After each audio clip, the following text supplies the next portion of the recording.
ដើម្បីបំពេញតណ្ហាដ៏អាក្រក់របស់គាត់បុរសនោះបានយកក្មេងស្រីដ៏ស្រស់ស្អាតនោះទៅឆ្ងាយហើយចាប់នាងដាក់គុកនៅក្នុងបន្ទប់ក្រោមដីងងឹតមួយរាល់ពេលដែលមនុស្សចម្លែកម្នាក់ចូលមកក្នុងផ្ទះគាត់នឹងចងក្មេងស្រីនោះទៅនឹងគ្រែដ៏ត្រជាក់ហើយចងនាងទៅនឹងគ្រែដ៏ត្រជាក់រួចព្យួរនាងឲ្យខ្ពស់រួចរុញនាងឡើងអាកប្បកិរិយាអាក្រក់របស់បុរសនេះមានច្រើនជាងនេះទៅទៀតដើម្បីគ្រប់គ្រងក្មេងស្រីទាំងនោះគាត់នឹងប្រើម្រាមដីរបស់គាត់ដើម្បីចាក់សោដៃក្មេងស្រីទាំងនោះដើម្បីកុំឲ្យក្មេងស្រីទាំងនោះតស៊ូទាល់តែសោះលើសពីនេះទៅទៀតនៅពេលដែលបុរសម្នាក់បាត់បង់ចំណាប់អារម្មណ៍លើក្មេងស្រីគាត់នឹងសម្លាប់នាងយ៉ាងឃោរឃៅក្មេងស្រីដែលមានសំណាងអាចនៅរស់រានមានជីវិតប៉ុន្តែក្មេងស្រីដែលគ្មានសំណាងនឹងត្រូវហែកជាបំណែកហើយទុកចោលនៅជ្រុងទីក្រុងដើម្បីស្វែងរកជនវិកលចរិតបុរសនោះបានដាក់ដៃក្មេងស្រីនោះនៅក្នុងប្រអប់អំណោយមួយហើយដាក់វានៅក្នុងឧទ្យានដើម្បីឲ្យគាត់អាចជូនដំណឹងដល់ប៉ូលីសប៉ុន្តែនៅពេលដែលប៉ូលីសពិនិត្យមើលដៃនោះពួកគេស្រាប់តែបានរកឃើញថាស្នាមរហែកនៅលើម្រាមដៃរបស់ជនរងគ្រោះគឺដូចគ្នាបេះបិទទៅនឹងស្នាមនៅក្នុងករណីឃាតកម្មកាលពី3ឆ្នាំមុនយ៉ាងណាក៏ដោយឃាតករនៃករណីនេះត្រូវបានចាប់ខ្លួនរួចហើយដូច្នេះប៉ូលីសបានសន្និដ្ឋានថាវាជាករណីឃាតកម្មទោះជាយ៉ាងណាក៏ដោយនៅពេលដែលប៉ូលីសទៅតែមានការភ័ន្តច្រឡំនិងអស់សង្ឃឹមឃាតករបានដាក់ក្មេងស្រីម្នាក់ទៀតដែលត្រូវបានចាប់ប៉ុនព័ន្ធរយៈពេលជាច្រើនថ្ងៃនៅក្នុងឡានហើយចតឡាននៅមុខផ្ទះក្មេងស្រីនោះដើម្បីឲ្យក្មេងស្រីនោះអាចជួបក្រុមគ្រួសាររបស់នាងនិងមានអារម្មណ៍ឈឺចាប់នឹងភាពអស់សង្ឃឹមជីតារបស់ក្មេងស្រីនោះមិនបាននឹកស្មានថាចៅស្រីដែលបាត់បង់នៅក្នុងឡាននោះទេឃាតករបានជំនួសកញ្ចក់ឡានដោយខ្សែភាពយន្តឆ្លុះបញ្ចាំងរួចហើយនិងមើលមិនឃើញអ្វីនៅក្នុងឡានប៉ុន្តែចៅស្រីនៅក្នុងឡានបានឃើញជីតាយ៉ាងច្បាស់កំពុងមកតាមផ្លូវនេះបន្តវិរាងកាយរបស់នាងដោយចេតនាទាញចំណាប់អារម្មណ៍របស់ជីតាប៉ុន្តែឃាតករមានអារម្មណ៍ធុញទ្រាន់នឹងការលេងសើចនេះហើយបានបើកឡានចេញពីកន្លែងកើតហេតុនៅយប់ដែលជីតាបានទទួលការហៅទូរស័ព្ទពីឃាតករតាមទូរស័ព្ទបានជន់ឈ្លីសេចក្តីថ្លៃថ្នូររបស់ជីតាហើយជន់ឈ្លីគាត់ដើម្បីមើលចៅស្រីជីតាត្រូវតែវាលើដីជានិច្ចទោះបីជាដៃរបស់គាត់មានស្នាមជួមក៏ដោយគាត់មិនហ៊ានឈប់ទេប៉ូលីសចង់បញ្ឈប់គាត់ប៉ុន្តែជីតាបានប្រាប់ពួកគេកុំឲ្យជ្រៀតជ្រែក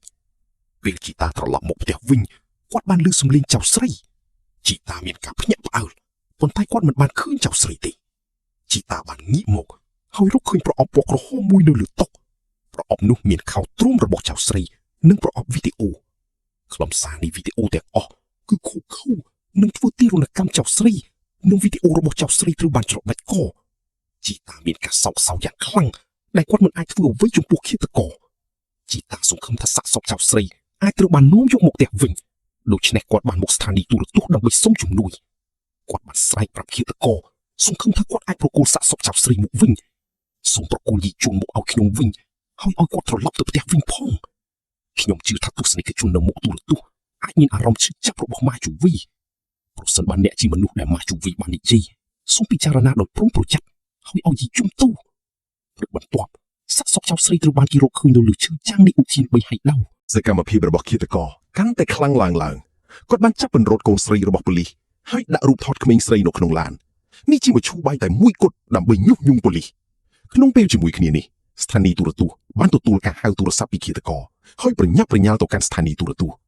ឃាតករបានសុំឲ្យមន្ត្រីប៉ូលីសលីនឆៅយុងទទួលស្គាល់ជាសាធារណៈនៅភាពអសមត្ថភាពរបស់ប៉ូលីសបើមិនដូច្នោះទេកូនស្រីរបស់គាត់នឹងត្រូវសម្លាប់ឃាតករបានសុំឲ្យមន្ត្រីប៉ូលីសលីនឆៅយុងសូមប្រគល់យីជូនមកវិញហើយឲ្យគាត់ត្រឡប់ទៅផ្ទះវិញសូមនៅចំពោះមុខការញុះញង់ដ៏ឈ្លានពានរបស់ឃាតករលីនឆៅយុងខឹងយ៉ាងខ្លាំងហើយបានបោះកំហឹងរបស់គាត់ទៅលើប៉ូលីសជាសំណាងល្អអ្នកក្រៅបង្គាប់របស់គាត់បានទាញគាត់ចេញទាន់ពេលវេលាមនុស្សពីរនាក់ទើបតែចាក់ចេញពីស្ថានីយ៍ទូរទស្សន៍រថយន្តវ៉ាន់ពណ៌ក្រហមមួយបានឆ្លងកាត់ពួកគេយឺតហើយបានបញ្ឈប់រថយន្តដោយចេតនាអ្វីដែលធ្វើឲ្យលីងឆៅយុងភ្ញាក់ផ្អើលនោះគឺថាកូនស្រីរបស់គាត់នៅក្នុងរថយន្តឃាតករចេតនាឲ្យក្មេងស្រីមើលក្មេងស្រីចង់ហៅរកជំនួយប៉ុន្តែឃាតករមិនអាចបញ្ចេញសំឡេងបានឃាតករមានការអស់សង្ឃឹមយ៉ាងខ្លាំងនៅពេលដែលឃាតករពេញចិត្តគាត់បានចាក់ចេញពីរថយន្តគាត់បានធ្វើព័ត៌មានក្មេងស្រីហើយសម្លាប់នាងបន្ទាប់ពីឃាតករចេតនាបានបន្សល់ទុកតម្រុយច្រើនហើយបានទុករថយន្តវ៉ាន់ពណ៌ក្រហមនៅក្នុងធុងសម្រាមលីងឆៅយុងបានរកឃើញខ្សែករបស់កូនស្រីរបស់គាត់នៅក្នុងរថយន្តវិធីសាស្ត្រនៃការបំបីការការពារផ្លូវចិត្តរបស់គ្រួសារនេះ គឺជាការរីករាយដ៏អាក្រក់ដែលឃាតករបានដេញតាមលីនឆៅយុងបានរកឃើញត្រូវពេលយូររកយុងបានឆ្លងកាត់ស្ថានីយទូរទស្សន៍ការពីសុំវិញ ហើយបង្ខំឲ្យលីនឆោយ៉ុងសុំទោសជាសាធារណៈនៅលើទូរទស្សន៍លីនឆោយ៉ុងត្រូវបានឃាតករថើបព្រះរាជអាជ្ញាប៊ូសៀវឈីបានព្យាយាមបញ្ចុះបញ្ចូលគាត់ឲ្យស្ងប់ចិត្តទាំងនេះគឺជាល្បិចទាំងអស់របស់ភាគីម្ខាងទៀតឃាតករច្បាស់ជាចង់ប្រើប្រាស់ប្រព័ន្ធផ្សព្វផ្សាយដើម្បីលេងជាមួយក្រុមគ្រួសារជនរងគ្រោះតាមរបៀបនេះសង្គមទាំងអស់ហាក់ដូចជាត្រូវបានគ្រប់គ្រងដោយឃាតករលីនឆោយ៉ុងដែលបាត់បង់ស្មារតីបានលួចចូលទៅក្នុងស្ថានីយទូរទស្សន៍មេប៉ូលីសម្នាក់បានយំឲ្យអង្វរឃាតករឲ្យដោះលែងកូនស្រីរបស់គាត់ទៅអ្នកបានសុំឲ្យខ្ញុំមកស្ថានីយទូរទស្សន៍ខ្ញុំនៅទីនេះអ្នកបានសុំឲ្យខ្ញុំប្រាប់អ្នករាល់គ្នានៅទីនេះថាខ្ញុំជាមនុស្សគ្មានប្រយោជន៍យល់ព្រមខ្ញុំនឹងប្រាប់អ្នកឥឡូវនេះព្រះរាជអាជ្ញាប៊ូសៀវឈីមានការភ័យយ៉ាងខ្លាំងបន្ទាប់ពីទទួលបានដំណឹងព្រោះគាត់បានវិភាគចិត្តសាស្ត្រដ៏អាក្រក់របស់ឃាតកររួចហើយគ្រួសារកាន់តែស្ដាប់បង្គាប់ជនរងគ្រោះកាន់តែវេទនាប៉ូលីសបានងាកក្បាលហើយសុំទោសឃាតករពួកគេប្រកាសជាធ្លាក់ចូលទៅក្នុងអន្ទាក់ធំជាងដែលកំណត់ដោយឃាតករគាត់ប្រញាប់ទៅស្ថានីយទូរទស្សន៍ហើយទីបំផុតបានមកដល់បន្ទប់ផ្សាយផ្ទាល់ហើយបញ្ឈប់លីនឆៅយុងដើម្បីទទួលបានអត្រាមើលស្ថានីយទូរទស្សន៍បានចង្អុលកាមេរ៉ាដោយផ្ទាល់ទៅប៊ូសៀវឈីប៉ុន្តែគាត់នៅតែស្ងប់ស្ងាត់ហើយឆ្លៀតឱកាសបង្ហាញមុខរបស់គាត់ទៅកាន់ឃាតករខ្ញុំដឹងថាអ្នកកំពុងមើលខ្ញុំពិតជាមករកអ្នករកឃើញអ្នកមានសុវត្ថិភាពសម្ដីរបស់ប៊ូសៀវឈីបានជំរុញឲ្យឃាតករចង់ដឹងចង់ឃើញគាត់បានណែនាំយ៉ាវយ៉ាស៊ីម្ដងទៀតឲ្យធ្វើជាម្ចាស់ផ្ទះកម្មវិធីព័ត៌មានខ្ញុំគ្រាន់តែចង់រំលឹកអ្នកថាព្រះរាជអាជ្ញាដែលគ្មានប្រយោជន៍កូនស្រីរបស់អ្នកនៅតែនៅក្នុងដៃរបស់ខ្ញុំសូមឲ្យអ្នកសុំទោសស្វែងរកពិតអំពីកូនស្រីរបស់អ្នកព្រះរាជអាជ្ញាប៊ូសៀវឈីអ្នកបាននិយាយថាអ្នកនឹងចាប់ខ្លួនខ្ញុំអ្នកដឹងទេអ្នកទទួលបន្ទុកហ្គេមខ្ញុំចង់ឲ្យអ្នកមករកខ្ញុំនឹងដោះលែងអ្នកដូចជាឆ្កែវង្វេងប្រសិនបើអ្នកចង់លេងអ្នកអាចមករកខ្ញុំប៉ុន្តែតើអ្នកហ៊ានទេប្រឈមមុខនឹងការញុះញង់ដ៏ក្រអឺតក្រទមរបស់ឃាតករយ៉ាវយ៉ាស៊ីបានឆ្លើយតបអ្នកវិប្រហារស្ត្រីដោយសារតែអ្នកមានសមត្ថភាពនិយាយឲ្យត្រង់ទៅអ្នកគ្រាន់តែជាប៉ារ៉ាស៊ីតសង្គមដែលគ្មានប្រយោជន៍និងគ្មានប្រយោជន៍យ៉ាវយ៉ាស៊ីគ្រប់គ្រាន់ហើយខ្ញុំនឹងមិនមកមើលកម្មវិធីអសភានេះទៀតទេខ្ញុំនឹងអនុញ្ញាតឲ្យព្រះរាជអាជ្ញាប៊ូសៀវឈីអ្នកគ្រាន់តែជាប៉ារ៉ាស៊ីតសង្គមដែលគ្មានប្រយោជន៍និងគ្មានប្រយោជន៍លីនឆាំងយ៉ុងបានបើកឡានទៅអូឈៀនពេលគាត់ឃើញឈុតឆាកនៅក្នុងឧទ្យានគាត់ឈរស្ងៀមគាត់ដើរលើវេទិកាមានស្ត្រីម្នាក់នៅលើវេទិកាសាកសពកំពុងកាន់ទូរស័ព្ទរបស់លីនសាំងយ៉ុងលុតជង្គង់លើដីយំគាត់គិតថាស្ត្រីនោះជាកូនស្រីរបស់គាត់ពេលគាត់បើកសន្លឹកពណ៌សមិននឹកស្មានដល់ក្បាលមួយបានដួលលីនសាំងយ៉ុងបានឡើងមកពិនិត្យស្ត្រីនោះគឺជាមិត្តល្អបំផុតរបស់កូនស្រីគាត់ប្រឈមមុខនឹងការញុះញង់ដ៏ក្រអឺតក្រទមរបស់ឃាតករបន្ថែមពីលើក្រែមលាបមាត់ដូចគ្នានៅលើមុខជនរងគ្រោះបូសៀវខីព្រះរាជអាជ្ញាគ្មានផុសតាងផ្សេងទៀតទេគាត់បានមើលករណីកន្លងមកដោយចៃដន្យកាលពីប្រមាណឆ្នាំមុននិស្សិតស្រីម្នាក់ដែលត្រូវបានរំលោភបំពានក៏បានលាបក្រែមលាបមាត់ដូចគ្នានៅលើមុខរបស់នាងដូច្នេះគាត់បាននាំអ្នកក្រមបង្កាប់របស់គាត់ទៅកាន់មណ្ឌលថែទាំរបស់ក្មេងស្រីនោះភ្លាមមិននឹកស្មានដល់ក្មេងស្រីនោះស្រាប់តែធ្វើអត្តឃាតកាលពីប្រមាណថ្ងៃមុនបូសៀវខីបានដឹងថានេះមិនធម្មតាទេពេលគាត់មើលរបស់របររបស់គាត់បានរកឃើញពាក្យបណ្ដាសានៅលើក្តារនិងពាក្យ3ម៉ាត់គឺសិនជាវិនតាមរយៈព័ត៌មាននិងការប្រៀបធៀបបានរកឃើញថាសិនជាវិនគឺជាមិត្តរួមថ្នាក់របស់ក្មេងស្រីនេះប៊ូសៀវជីបានប្រញាប់ទៅផ្ទះរបស់សិនជាវិនដើម្បីស៊ើបអង្កេតបានរកឃើញថាម្ដាយរបស់សិនជាវិនមានជំងឺផ្លូវចិត្តក៏បានរកឃើញក្រែមលាបមាត់ដូចគ្នានៅក្នុងផ្ទះរបស់គាត់ហើយប្រកបអំណោយពណ៌ក្រហមដែលលេចឡើងច្រើនដងបន្ទាប់ពីឃាតកម្មនៅក្នុងបន្ទប់ផ្ទុកជាន់ទី2ប៊ូសៀវជីបានកោះហៅសិនជាវិនយ៉ាងលឿនដើម្បីសួរចម្លើយសិនជាវិនដំបងឡើយបានឆ្លើយសំណួររបស់គួរជាអានរហូតដល់គួរជាអានបានបង្ហាញគាត់នៅប្រអប់អំណោយពណ៌ក្រហមដែលគាត់បានរកឃើញនៅក្នុងផ្ទះរបស់គាត់អារម្មណ៍របស់សិនជាវិនហាក់ដូចជាច្បាស់ណាស់ប៊ូសៀវជីបាននិយាយអំពីស្ថានភាពពិសេសរបស់គ្រួសារនាងម្ដាយរបស់សិនជាវិនតែងតែចិញ្ចឹមនាងជាកូនស្រីរបស់យ៉ាវជីថែមទាំងលាបក្រែមលាបមាត់លើរោមរបស់នាងទៀតផងនៅក្នុងបេះដូងម្ដាយរបស់ចិនជាវិនឥឡូវនេះនាងជាអ្នកជំនួសប្អូនស្រីរបស់យ៉ាវជីខ្ញុំមិនមានជនជាវិនទេដល់ឃើញថាអារម្មណ៍របស់ជនជាវិនហៀបនឹងបាត់បង់ការគ្រប់គ្រងនៅពេលនេះមីធីវីរបស់ជនជាវិនស្រាប់តែរំទ្វីបើកវ៉ាហៅវិធីសាស្ត្ររបស់មីធីវីដោយខ្វះភស្តុតាងច្បាស់លាស់បាននាំជនជាវិនទៅកាន់ស្ថានីយ៍ប៉ូលីសដោយជោគជ័យ គូសៅជីបានធ្វើតាមដំណុយរបស់ចិនជាវិនបានរកឃើញថាមិត្តស្រីរបស់គាត់កាលពី2ឆ្នាំមុនក៏បានបាត់ខ្លួនដែរ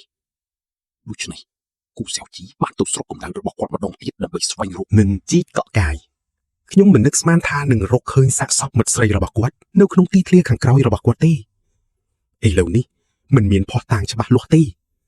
គូសៀវឈីបានបញ្ជាឲ្យវីប្រហារសិនជីវិនគ្រប់ផ្លូវហើយនៅទីនេះសិនជីវិនបានដឹងដំណឹងហើយបានគ្រោងនឹងរត់គេចខ្លួនមុនពេលចាក់ចេញគាត់មិនភ្លេចទាញភួយទេគាត់បានហៅមិត្តរបស់គាត់ហ៊ូជីនហេថាត្រៀមខ្លួននាំគាត់រត់គេចខ្លួននៅពេលនេះហ៊ូជីនហេនៅតែមិនដឹងមិត្តភ័ក្តិនៅពីមុខគាត់គឺជាឃាតករពិតនៃឃាតកម្មជាបន្តបន្ទាប់ថ្មីនេះគាត់បានឮសំឡេងប្រម៉ោយរថយន្តហើយបានផ្លាស់ប្ដូរភ្លាមក្នុងដំណើរការឆ្លោះប្រកែកគ្នាហ៊ូជីនហេបានរុញសិនជីវិនដួលទៅលើដីបន្ទាប់មករត់ទៅខាងមុខរថយន្តត្រៀមខ្លួនបើកប្រម៉ោយរថយន្តសិនជីវិនបានឆ្លៀតឱកាសរើសនៅក្បែរគាត់វាគាត់យ៉ាងខ្លាំងសិនជីវិនបានអូសហ៊ូជីនហេទៅខាងក្រោយត្រៀមខ្លួនបើករថយន្តចេញពីផ្ទះខ្ញុំមិនដែលគិតថាសិនជីវិនស្រាប់តែបាត់បង់ស្មារតីនៅលើផ្លូវទេខ្ញុំបានឃើញរូបប្អូនស្រីរបស់យ៉ាវស៊ីគាត់រត់ចូលទៅក្នុងរថយន្តបានប្រញាប់ប្រញាល់ចេញពីផ្លូវភ្លាមមនុស្សពីរនាក់បានស្លាប់នៅនឹងកន្លែងហើយប៉ូលីសបានដាក់ហ៊ូជីនហេនិងសិនជីវិននៅក្នុងរថយន្តដោយផ្ទាល់នៅតែនៅក្នុងប្រម៉ោយរថយន្តបានរកឃើញក្មេងស្រីដែលមានសញ្ញានៃជីវិតវាបង្ហាញថានាងជាកូនស្រីរបស់លីនសៀងយ៉ុងនាងមិនទាន់ស្លាប់នៅឡើយទេមន្ត្រីប៉ូលីសជាន់ខ្ពស់ចង់បង្ក្រាបមតិសាធារណៈបច្ចុប្បន្នចង់សម្អាតករណីនេះប៉ុន្តែហ៊ូសៀវឈីមិនមានភស្តុតាងរឹងមាំទេ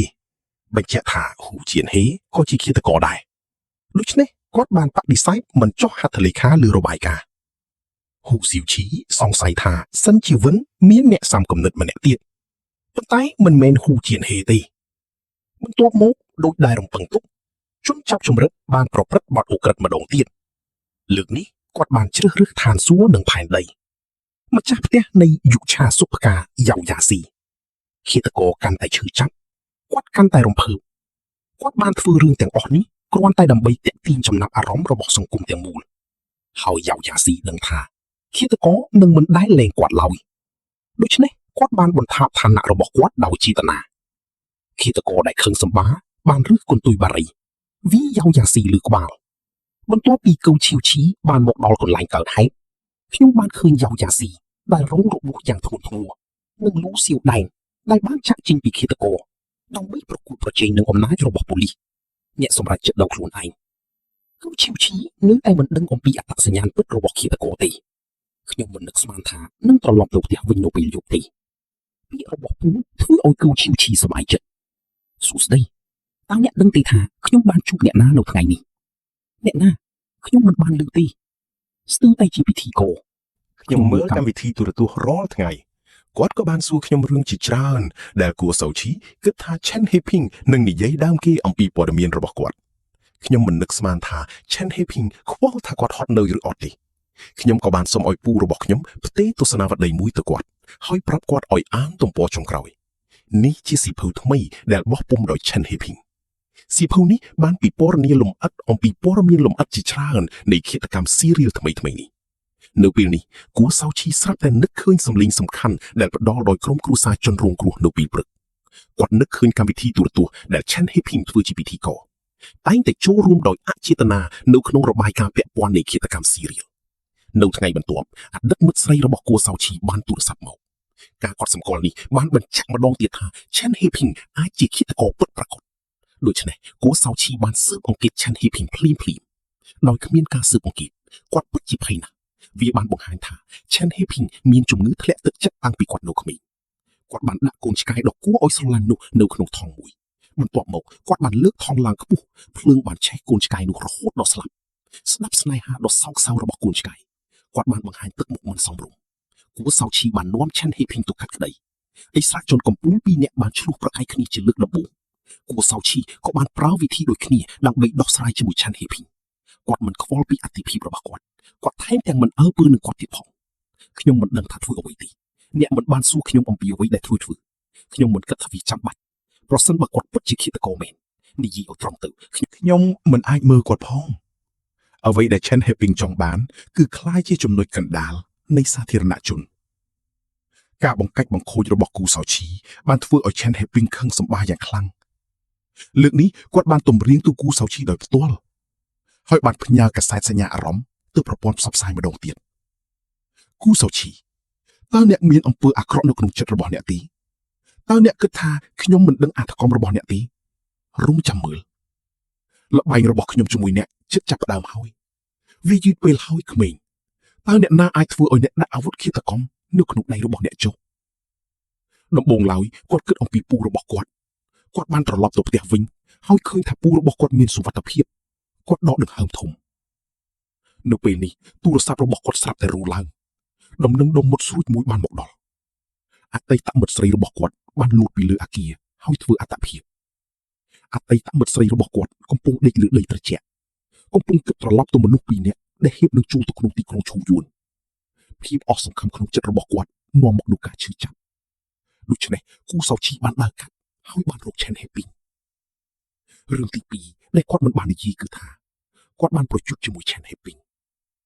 ពាក្យរបស់ឆែនហេពីងបានជំរុញខំរបស់គូសោឈីម្ដងទៀតខ្ញុំមិនដឹងថាអ្នកលួចអ្វីពីខ្ញុំទេ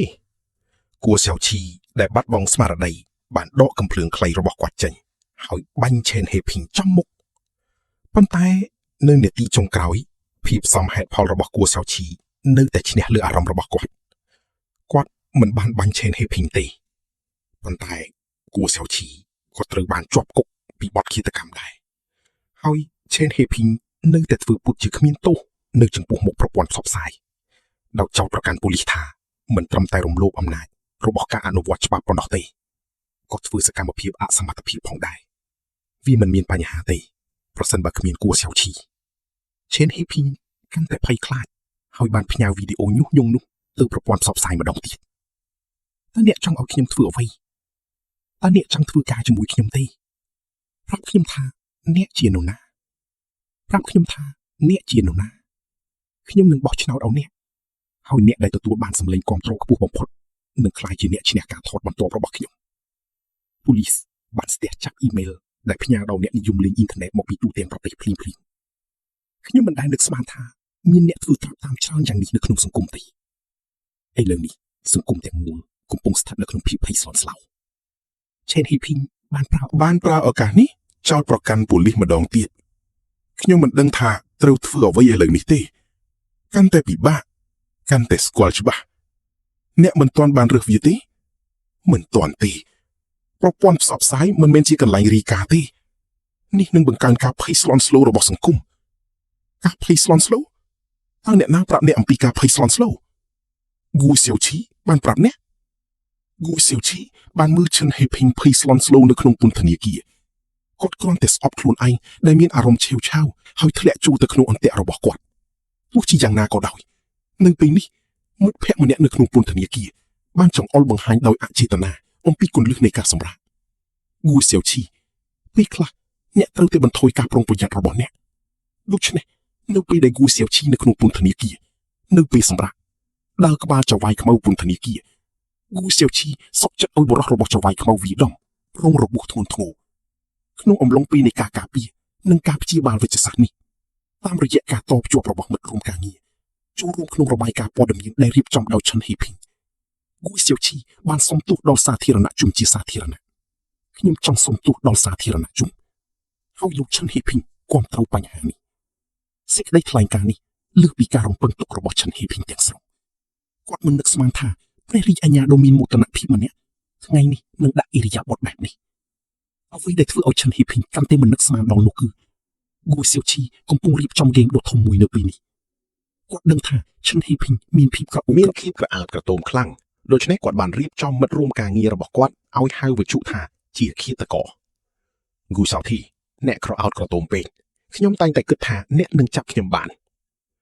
ឆិនហីពីងមានការភ្ញាក់ផ្អើលយ៉ាងខ្លាំងគាត់ច្បាស់ជានៅកន្លែងកើតហេតុតើអាចមានឃាតករដោយរបៀបណាការហៅទូរស័ព្ទទៅឆិនហីពីងបានសុំឲ្យភាគីម្យ៉ាងទៀតបង្ហាញអត្តសញ្ញាណរបស់គាត់ប៉ុន្តែឃាតករបាននិយាយថាឆិនហីពីងគ្រាន់តែជាចៅដែលលួចចម្លងលទ្ធផលឧក្រិដ្ឋកម្មរបស់គាត់មិនសហការជាមួយការសន្ទនារបស់គាត់ទេច្បាស់ណាស់វិធីសាស្ត្រនេះបានធ្វើឲ្យឆិនហីពីងខឹងសម្បាដោយជោគជ័យគូសៅធីក៏ចាប់ដើមគូសជំហៀងម៉ាស៊ីនហើយនិយាយទៅកាន់ខ្លួនឯងឃាតករសម្លាប់មនុស្សជាបន្តបន្ទាប់ ខ្ញុំគ្រាន់តែចង់ទទួលបានការចាប់អារម្មណ៍ពីសង្គមតាមរបៀបនេះដើម្បីបំពេញចិត្តភាពអត្ថប្រយោជន៍របស់គាត់ដរាបណាមានអំពើអាក្រក់នៅក្នុងចិត្តរបស់គាត់អ្នកណាក៏អាចស្បត់បានដែរអ្នកនឹងខ្ញុំគាត់ថែមទាំងអាចស្បត់នឹងឆាន់ហ៊ីភីងអ្នកឯងតែនៅជាមួយឆាន់ហ៊ីភីងគាត់មិនមែនជាគោលដៅរបស់អ្នកទេឆាន់ហ៊ីភីងមិនអាចជួយខ្លួនឯងបានទេការពិតមិនសំខាន់ដូច្នេះគាត់ចាប់ផ្ដើមបង្ហាញខ្លួនឯងជាសាធារណៈវាទាំងអស់ជាកំហុសរបស់ខ្ញុំវាអាស្រ័យលើខ្ញុំក្នុងការសម្រេចចិត្តថាត្រូវសម្លាប់អ្នកណាខ្ញុំមិនសំខាន់គ្រប់គ្រាន់ទេនេះជាការបង្កើតរបស់ខ្ញុំនេះជាអ្វីដែលខ្ញុំបានធ្វើតែម្នាក់ឯងនេះជាការបង្កើតរបស់ខ្ញុំនេះជាអ្វីដែលខ្ញុំបានធ្វើតែម្នាក់ឯងនេះជាអ្វីដែលខ្ញុំបានធ្វើតែម្នាក់ឯងវាជារបស់ខ្ញុំវាជាខ្ញុំវាជាខ្ញុំវាជាខ្ញុំវាជាខ្ញុំរបាយការណ៍ផ្ទាល់ខ្លួនជាសាធារណៈរបស់ឆាន់ហ៊ីភីងខ្ញុំមិនបានរំពឹងទុកវាទេនៅទីបញ្ចប់ឆាន់ហ៊ីភីងគឺត្រូវបានចាប់ខ្លួននៅនឹងកន្លែងនៅតាមផ្លូវទៅកាន់ស្ថានីយ៍ប៉ូលីសបុរសម្នាក់ពាក់ម៉ាស់ម្នាក់ស្រាប់តែលេចមុខមកក្នុងហ្វូងមនុស្សចាក់ឆាន់ហ៊ីភីងជូតដោយផ្ទាល់មុនពេលគាត់ស្លាប់ឆាន់ហ៊ីភីងមិនភ្លេចរាយការណ៍ពីកាមេរ៉ាដើម្បីទទួលបានការចាប់អារម្មណ៍បន្ថែមទៀតសម្រាប់ខ្ញុំសម្រាប់ខ្ញុំសម្រាប់ខ្ញុំដោយពាក្យចាស់ពោលថាតែងតែមានរង្វាន់សម្រាប់អាកប្បកិរិយាល្អរបស់ឆាន់ហ៊ីភីង